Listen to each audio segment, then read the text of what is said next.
as Ava tried once more to get through to her brother. "It's voicemail," Ava said, apologetic. "Everyone's on voicemail. No one's answering their phone. I've tried everyone. I'm really sorry." All her friends were in meetings or on the tube or at lunches, unreachable. "It's fine." The nurse's name tag said Julie Stork. She wondered if using her name might aid familiarity, although she found it a bit creepy when the man at Starbucks called her Ava because he'd written it on a cup every day. But she could do with an ally. The alternative was another nurse, Tina, who Julie was talking quietly with now. Tina was terrifying. Her uniform stretched tight over her solid figure, hair scraped back in a ponytail, all-seeing eyes like hungry jackdaws. She'd been the one to inform Ava that she couldn't go home without someone to watch over her for 24 hours while making it very clear that they needed the bed back as soon as possible.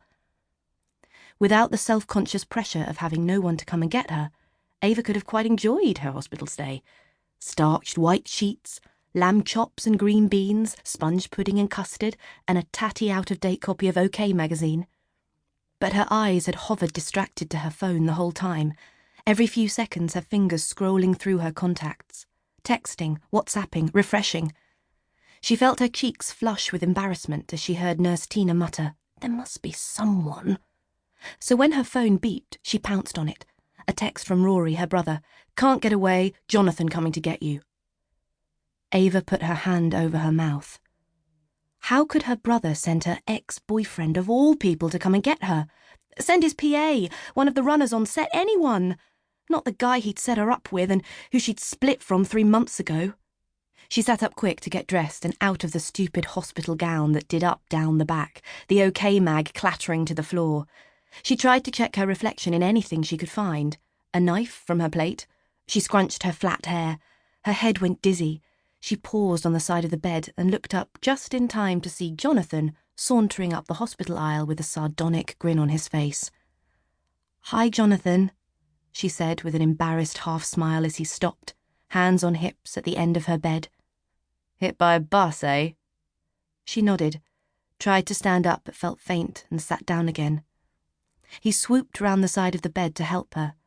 "Thanks," she mumbled. "It's fine. Take your time."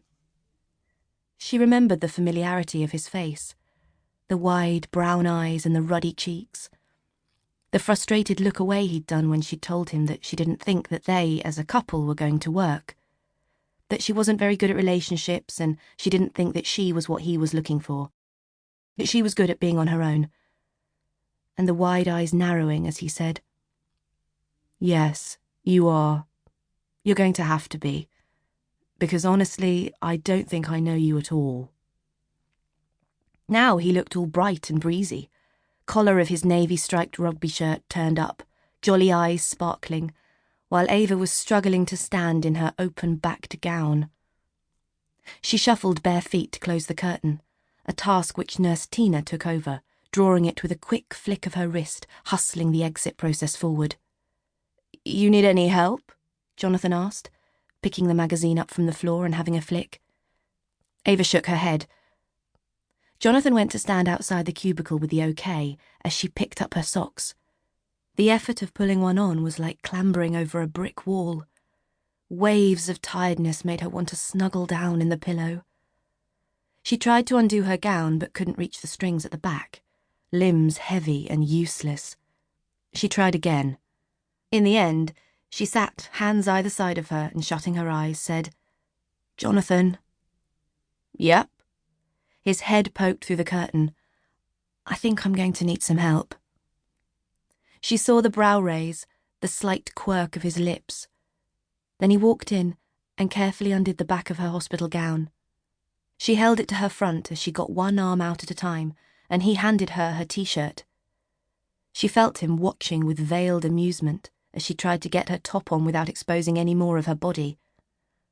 But when it came to her skinny jeans, she finally had to relent, her toes somewhere lost in the tight denim and the waistband halfway up her thighs. "Could you help me pull them up, please?" she said, cursing Topshop. If she wasn't so completely shattered, the humiliation would have been unbearable. Finally dressed, Ava had to take a second to sit on the bed and get her breath back.